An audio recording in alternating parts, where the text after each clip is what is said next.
ini Pak, ini kan kita sekarang lagi COVID dan pariwisata ini lagi koma lah istilahnya seperti itu.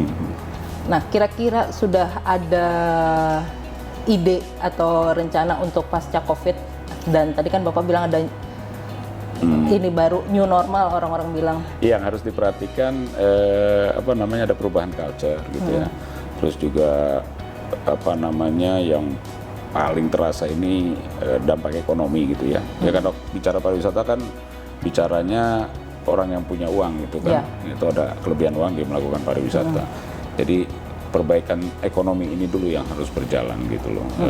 Ya, untuk mungkin pariwisata kan juga bermacam-macam segmen ataupun jenis yang bisa kita lakukan gitu ya.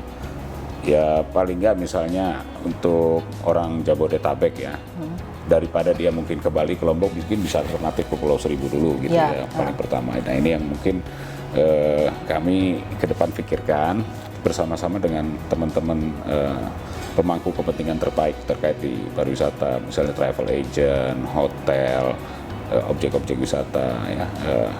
Ya kita duduk bareng menentukan kira-kira market mana yang kita akan fokus dalam waktu dekat lah setelah COVID ini selesai.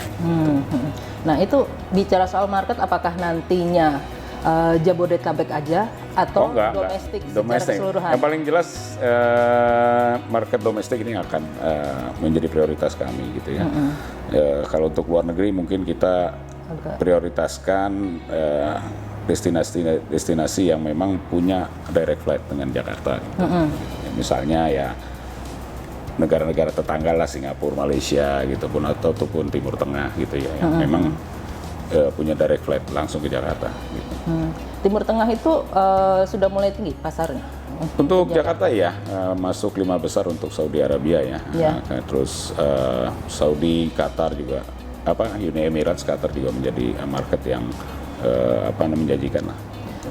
Mereka rata-rata mengincar apa? Apakah wisata belanjanya atau wisata minat khusus apa? Jadi tergantung yang berangkat siapa, family atau ada lajang-lajang juga ya gitu ya. Ada beberapa produk misalnya kayak Pulau Seribu tuh belum terekspos gitu. Padahal secara demand tuh mereka pilihannya dua sih sebenarnya. Mereka antara gunung sama laut. Seperti itu. Jadi biasanya pun karena perjalanan panjang mereka Jakarta tuh memang tempat mereka masuk gitu ya. Terus masuk ke kota lain seperti Jogja, Bali, Puncak, Bandung, dan sampai akhirnya ke Bali gitu. Baru mereka kembali ke negaranya. Jadi sebenarnya Jakarta itu destinasi antara gitu kan? Tergantung, kalau dia long haul perjalanannya panjang 2 minggu ya pasti dia akan beberapa kota dia lakukan gitu. Tapi kalau weekenders gitu ya, kalau orang Malaysia dia pasti Jakarta aja. Paling Jakarta Bandung paling jauh gitu. Dan kalau Malaysia itu apa yang mereka ini? Belanja? Belanja, lebih ke belanja biasanya kalau orang Malaysia. Nah, tadi kan Pak Cucu menyebutkan soal Pulau Seribu. Dan kita sempat dengar di tahun lalu lah bahwa Pulau Seribu itu dibilang akan menjadi salah satu Bali baru. Nah, itu kan pemerintah pusat ya? Ya, ininya pemerintah pusat. Nah, ininya bagaimana nih? Akhirnya, soalnya kalau kita lihat dari kondisi sekarang gitu, yang nggak mirip Bali gitu.